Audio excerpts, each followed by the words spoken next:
Aminado ang Gilas Pilipinas shooting guard na si Dwight Ramos na mukhang mahihirapan ng pambansang kupunan sa kanilang laban sa 2025 FIBA Asia Cup na idaraos sa Saudi Arabia.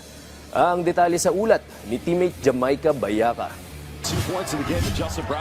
Halos mahigit 2 buwan na lamang bago muling sumalang ang Gilas Pilipinas sa FIBA Asia Cup 2025 na nakatakdang magsimula ngayong Agosto sa Saudi Arabia.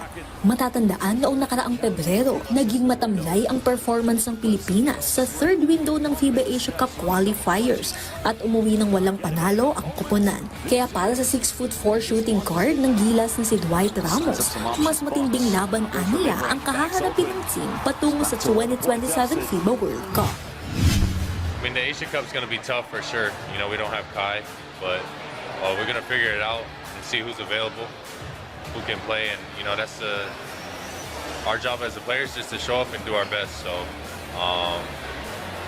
that's all I'm going to do. I'm going to train, get ready for it, and put my best foot forward for the Asia Cup. Obviously, the World Cup qualifiers, you got a tough group, but it's just qualifiers, you know. So the goal is just to qualify. It's not to win every single game. Obviously, we want to, but at the end of the day, you just want to qualify.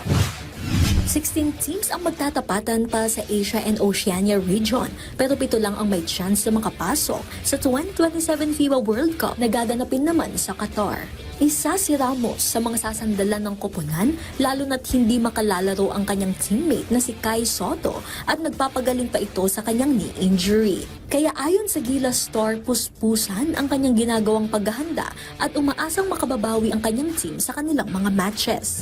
I'm gonna try and get ready. Right now it's about to be June, and so I have about 2 months before the Asia Cup, so I gotta plan out my training. That's like about 8-10 weeks. So we'll see what I can do in that time before. Makakasama ng Team Philippines sa Group A ang mga powerhouse countries na Australia, New Zealand at Guam. At kung makakaabante ang koponan sa susunod na round, makakaharap naman ito ang Iran, Jordan, Syria at Iraq. Jamaica Bayaka para sa atletang Pilipino, para sa bagong Pilipinas.